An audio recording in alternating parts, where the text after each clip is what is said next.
Hi, I'm Jeff, and this is my 20th year of teaching online trumpet lessons. I want to explain how I achieved this milestone, where trumpet teaching is headed, and online education in general. My goal with this video is that it'll be a resource for you and many others to refer back to and share broadly to learn from my 20 years of experience. So in the description, I'll be including links to all the different items mentioned throughout the video. Now, if you have a specific question, write your question in the comments below and I'll personally answer them. And if you're a teacher, I'd love to hear your comments too, and everyone else. Let's back up and I'll explain how I got started and what led to this. In 1984, I began teaching in person, and in 2004 expanded to teaching online, and I've taught well over 100,000 private lessons. But my story begins way before that. In first grade, I wanted a magic kit and an electrolab. What's an electrolab? Basically Legos for electronics. Little blocks with schematic symbols on the top, magnetic contacts around the side, and the blocks pieced together to build little projects. That piqued my interest in electronics that led to radio and eventually amateur radio. But it was my middle school math teacher that convinced myself and a friend to program computers on a DEC mainframe before personal computers existed. Then it was my high school band director that convinced my parents to buy me an Apple IIe computer so that I had a personal computer. Then he and I actually took night school classes to learn to program assembly language and machine language. Soon after, I got an amateur radio and started figuring out how to combine them and write programs that allowed the radio to work with my computer. In 1984, though, my interest, I thought, also changed when I became more excited about the trumpet, wanted to play and teach others what I had learned from my world-class teacher, Claude Gordon, and his teacher, Herbert L. Clark, that provided a very systematic, logical way to correct and improve your trumpet playing. I went off to school majoring in trumpet, graduated, and got back into computers and amateur radio and started dreaming about what I might do with this. In the early 1990s, I was on the internet before the World Wide Web. Carnegie Mellon University released a beta form of a piece of software called See You See Me, and I immediately downloaded it and bought a web camera. And I could see the future of video chat, even though the quality was very low. Low frame rate, low resolution, and in black and white, and very few people knew how to use it. Soon after, Apple released a piece of software called iChat that worked with AOL Instant Messenger by America Online that opened the door for Mac and PC users to be able to do video chat very easily and very well. And they released a camera called the iSight camera that was a high-quality camera in color. Soon after this, someone that had been looking at my website wanted lessons with me over videotape, and I told them that I couldn't teach that way because I want to be more personal and interactive. But I suggested trying iChat, and he agreed. And he still takes lessons to me to this day, off and on. The internet speeds were relatively slow at that point around the world, but I still had students that I was able to do video chat with, even in the outback of Australia, with a computer tethered to a cell phone running at 115K. It worked. And I knew that the internet would continue to speed up, computers would speed up, and everything would increase in quality. At this time, I had to rethink how I taught. Prior to this, I used to handwrite assignment sheets and hand them to the students in person. These sheets had the book, the page number, the exercise number, and the order, and all the details about how they were to practice. But I couldn't hand them a piece of paper, so I had to do it a different way. So I created the assignment sheet system in FileMaker Pro with a database so that every student could be tracked, so I knew what I'd taught all the previous lessons so that I could better prepare and study what was happening with each student.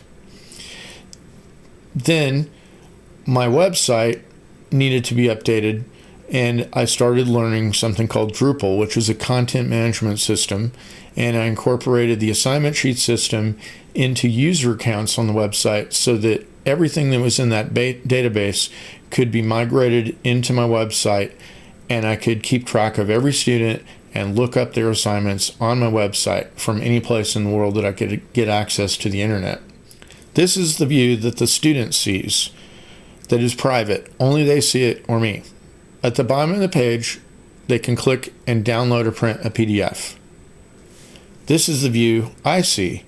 I typically clone their last assignment, and then I can modify it and update it to what needs to change.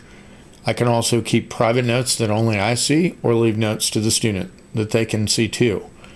This allows me to study each student and plan and know exactly what everyone has been doing so that I can be more effective as a teacher. My entire library had to become electronic so I could have easy access to it. So the file cabinet that you see here had to be scanned into PDF. Some of it I delegated to a service. Other more fragile antique books in my collection, I scanned one page at a time. Over the course of a couple years, I completed everything, and it was well over 50,000 pages at that time, and I'm sure it's well over 70,000 or more now. I typically get asked about hardware and software and settings and the setup of my studio. My goal is to give the student an experience as close to being in person as possible. And on my end, this involves more expense than on the student's end. For example, I try to have the very fastest internet I can have, the best camera, the best microphones, audio setup, lighting.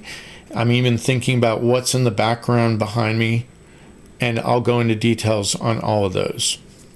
For example, the background behind me. It's not an accident that I have my musical instruments and other things in the background, and I intentionally have the wall a more solid color of green. You might ask why. Some of it is so that it's not distracting. As an example, I know of one person that had a bunch of clutter in the background and a cat roaming around and chaos going on when they're doing the YouTube videos.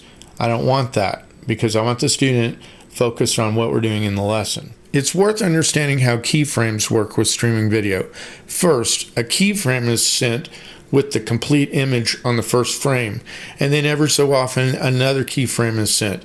But in between those keyframes, only the changed information is sent so that the data is maximized so that your video will look good over the internet. Why does this matter to teaching? You don't want unnecessary motion in the background, such as a ceiling fan. Point the camera away from a ceiling fan because that's not necessary to see the fan moving, and it will actually hinder the way your student looks or you look in the video. You might also not want to have a television or people roaming around or anything in the background, not only for distraction, but it will hinder the quality of the video. More recently, I improved the lighting and went to a 3-point lighting system that incorporates with my Philips Hue lights that you see here. Each light can be changed color and brightness, and I have a preset assigned to Apple's HomeKit that I can call up with Siri and immediately change my studio to be set up exactly the way I want for teaching. I also keep my blinds closed that you see here so that the afternoon sun won't bleach out my face and my skin tone will look more natural. On the student end though, they don't have to be as complicated with the lighting setup, but the direction of the lighting source matters a lot because when we're dealing with web cameras, they work by averaging the brightness of the light. So if the light source is shining from behind the student into the web camera, it will cause the brightness to go down and you won't be able to see them. It'll look like they're in the dark. This is especially a problem if the student has dark skin. So you want the light source coming from behind the camera into the student's face so that you can pick out the details better. Before the first lesson, I make it clear to the student what I want to see in the camera. For me, this means I want them standing. I want to see them from their waist to the top of their head, from the back of their head to the end of their trumpet bell, and I want to see them from the left side. From the left side matters to me because I'm looking for hand position if they're lifting their fingers high, and I can tell the best view from the left side. I also want to see their waist to the top of their head so I can see their posture, and of course I can see their face. That way on my end, even more so than in person, I can zoom in on their face and see what's going on with their playing. Even though I don't need to tell them about it, I can diagnose their problems more effectively by seeing that view. It basically looks like this.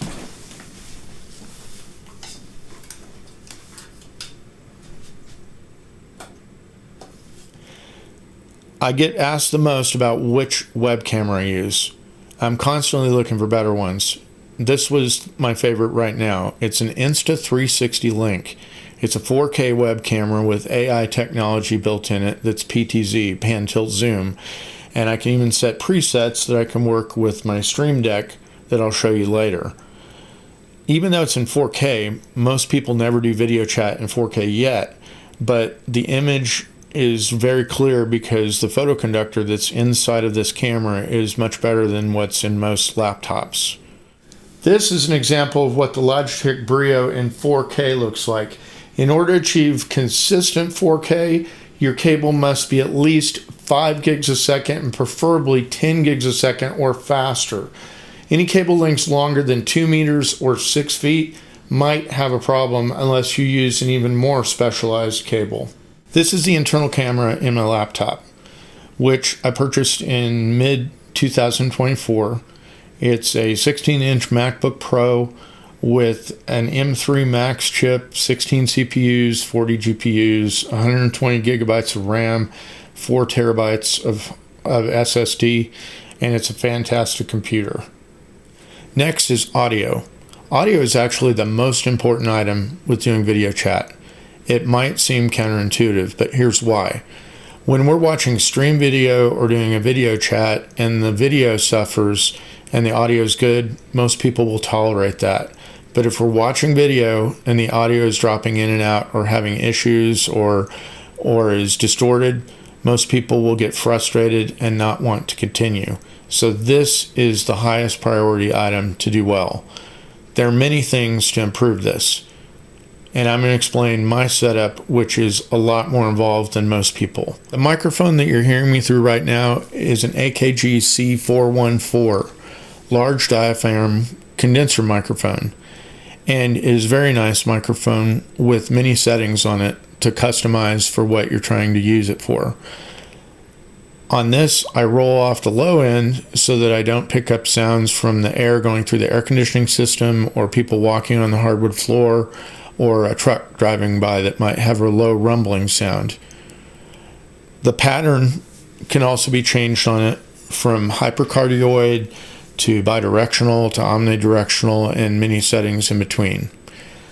In the corner, I have 2 other AKG C14s that are a matched stereo pair that I have set with the pattern specifically for what I believe sounds the best for my trumpet.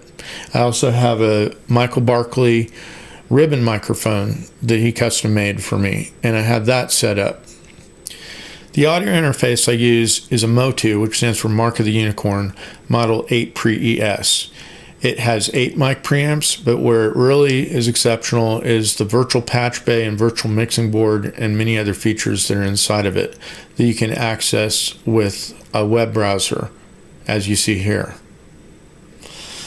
Each channel is customizable.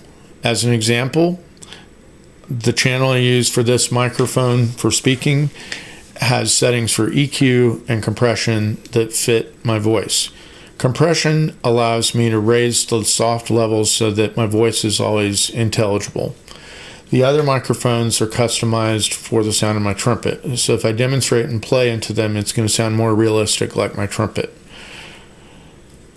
Also, with the patch bay feature, the microphones that are from my trumpet, if I'm recording, are set to go to one of my 2 headphones. I have headphones that I can put on, but I rarely wear them because I want it, again, to feel like being in person. But one set of headphones is a dry mix coming direct from the microphones, and the other headphone is set to have a slight bit of reverb on it, so if I'm recording, it feels like I'm playing in a little bit more live room. And with headphones on, it makes it feel more realistic as if I'm not using headphones. If wireless mics are needed, I use this. It's a Rode Go 2. This is a charging pack for it, and it holds 2 wireless mics and a receiver. And it has a USB-C on it. This can plug into a laptop and act as another audio interface so that I can directly feed into a live stream. And it also has an audio recorder on each microphone so that if something goes wrong, you still have the audio saved in the actual microphone. The speakers I use are a pair of Yamaha HS8s and the matching subwoofer. This has been the industry standard for decades, and I bought them years ago and they sound incredible and much better than other speakers that I looked at. I also did a room analysis with a special microphone so that I could dial in the settings for my characteristics of my room. You can see why the Mogami Quad Shield cable is superior. Notice the copper braiding on the outside. Not everyone uses copper. That goes to ground. But there are 2 blues and 2 clears that go to pin number 1 and pin number 2 in your XLR or tip ring sleeve connectors. On the inside of the cable, though, the 2 blues and 2 clears tightly twist around each other to help reject interference and keep a lower noise floor, much like a Cat6 Ethernet cable does. If you're inclined to be able to solder, you can solder your own Nutrix connectors onto this, or you can buy the cables already pre-made. Zoom is widely used, however, it's my third choice, and I never use it for trumpet or brass lessons. I do use it for interviews and conference calls that involve large groups of people. Where it excels is the ability to easily grab your audio and video tracks and drop them into an editor like Final Cut Pro. There are some settings to know about if you plan to use it for music. Go to your settings, audio. These settings can be turned on or off, but the most important one is right here, original sound for musicians. Without that, it will be more focused on spoken words, and the AI technology in it will actually remove or alter the tone quality of your instrument. Video. In my settings, I typically would keep this set on Wirecast Virtual Camera, which I'll explain later. Also, HD. Leave the HD on so you get the best video quality. Skype is also widely used, and it is my second choice and really the only option for working with someone on a PC or Linux. There are a few settings to know about. Audio and video. Here again we see the camera selection, and I usually choose Wirecast Virtual Camera. The backgrounds I never use, but I have ability to do something much more in Wirecast. The microphone audio is coming here from the 8 Pre ES.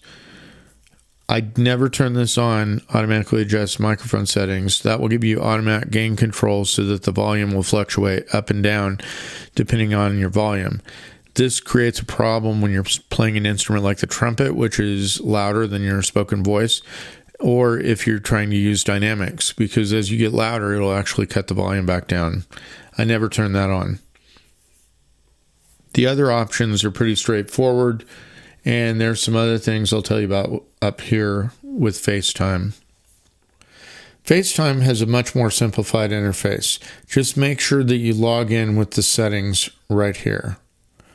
You'll also have another menu. This allows you to customize the way each web camera looks. For example, putting in portrait mode where the background's blurred, or changing the lighting. This allows you to turn on reactions such as a thumbs up or a high five that'll display an emoji if you do that on your hand.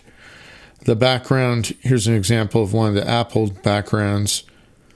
I actually don't use those because I can do much more with Wirecast. Then you have the mic mode that allows you to either use standard voice isolation or wide spectrum that works with some Apple devices. A simple way to eliminate background noise for your students is by using the mute button as a reversed push-to-talk button. With amateur radio, that means that when we push the button, it transmits, and when I let go, it stops transmitting.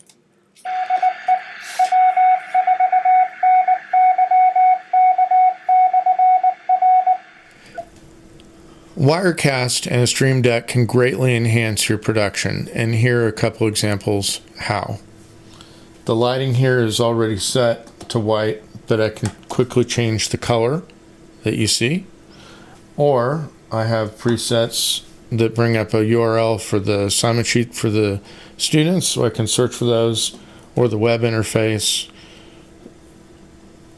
But where this really helps things is here with the push button controls of Wirecast. Wirecast is set up in layers. You can see how the blue, the light blue, the gray, yellow, orange, and navy blue all coincide with the different buttons on the Stream Deck. So for example, I could put a lower third on here like this, have it pre-configured, animate, or a 30-second timer, and do the same sort of thing with that. And then the second layer is set up with maybe a motion animation. I could select it here or with the buttons and have it go live. Or I might turn on this and the bumper music that's down below.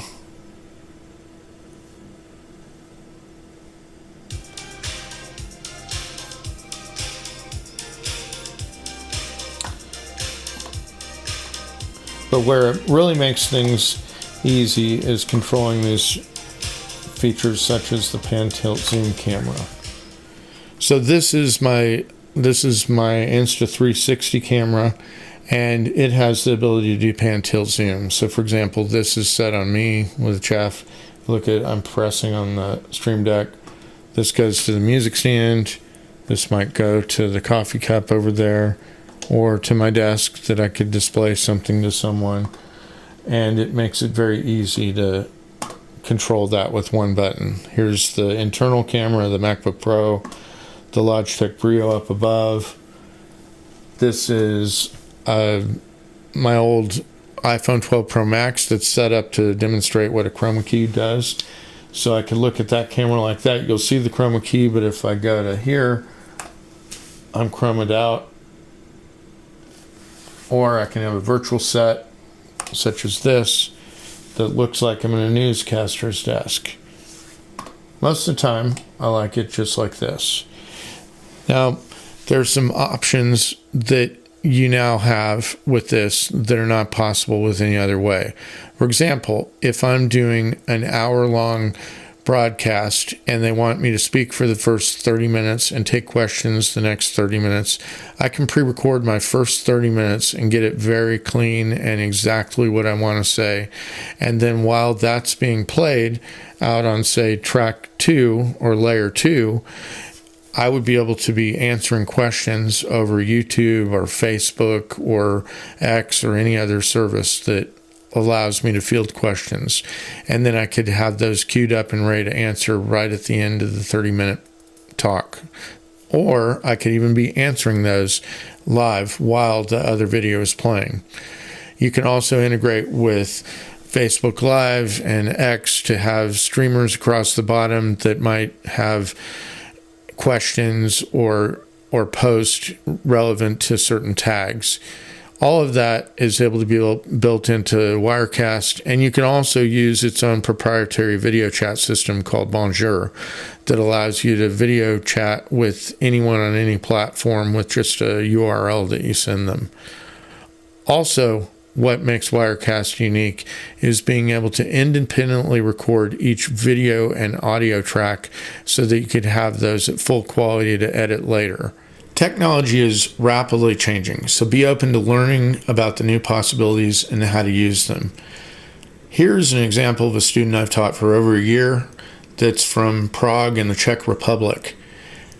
I don't speak Czech. He speaks Czech. I hear him in English and read the transcript in English. I speak English and he hears me and reads the transcript in Czech.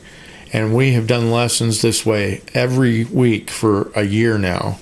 Z toho jazykového problému nebo z jazykové bariéry, ale tímhletím způsobem je to moc dobrý. Jo, tímhletím způsobem je to opravdu, jako, je to dobrý, no. At first, he was worried about the language problem or the language barrier. He's very good that way. Yes, he's really good that way. I časový posun je taky velmi snadný a velmi zábavný. And I was surprised how easy it is when we are both the time and time difference is also very easy and very fun. Že ses mě ozval a řekl jsi mi, že je to dobrý, je to snadný se to takhle a jsem za to rád. And I'm so glad to hear from you, and I got in touch and you told me it's good. Is it easy to learn like that? And I'm glad. And I love how much I really enjoy playing. Yes, I totally enjoy them. Well, the thing that's very interesting to me is how fast it can translate. When you're talking, you just spoke a whole bunch of stuff in Czech. I didn't know what you were saying, and then it put out like a big long sentence, and I can read it and hear it spoken to. And it is just as immediately as this. Yeah, it's very amazing. So this is, I had previously to this, I had done lessons where I would type something and use Google Translate to like say something very short in another language and then play the trumpet and say something short. But this is so much better. I don't have to type. I don't have to like copy and paste. We just talk and I can read what you're saying. Sometimes when you are talking, I can hear you speaking Czech and at the same time it's translating. It's right away. Right. Yeah, that's great. Each other. Through amateur radio, I also learned about scheduling. We would record paper logs in UTC, which stands for Universal Coordinated Time, also called Greenwich Mean Time or Zulu. Most people don't use that time zone or know what it is. So I enter each student in their respective time zone. And the reason why is because different parts of the world observe daylight savings time differently. For example, the United States, Australia, and the UK don't always coordinate when the time zones change. So this allows me to never have a double booking. And I also send a notification to everyone in the schedule so that if we ever reschedule or adjust the schedule, it immediately pushes the new appointment to them so it shows up in their calendar and they get the ability to confirm that they got it. Teaching online can be done from literally anywhere. In 2019, I rode in the back of a vehicle from Miami to Charleston, South Carolina, teaching for hours with my laptop tethered to my iPhone, wearing my AirPods, and with my trumpet next to me. Just getting a web camera and saying you're going to teach online doesn't necessarily mean you're going to make a lot of money, unless you think about this as a business. If you are just a generic teacher of your topic, it's going to be a race to the bottom for whoever charges the cheapest. And you don't want to be in that herd of people. You have to stand out. You have to be unique. My niche is the techniques and the knowledge that I have with Claude Gordon and Herbert Clark and what I do with that, specific to trumpet skills. That has been what always drove people to me from the very beginning and continues to bring me students from all over the world that are interested in what I'm able to do to help them out.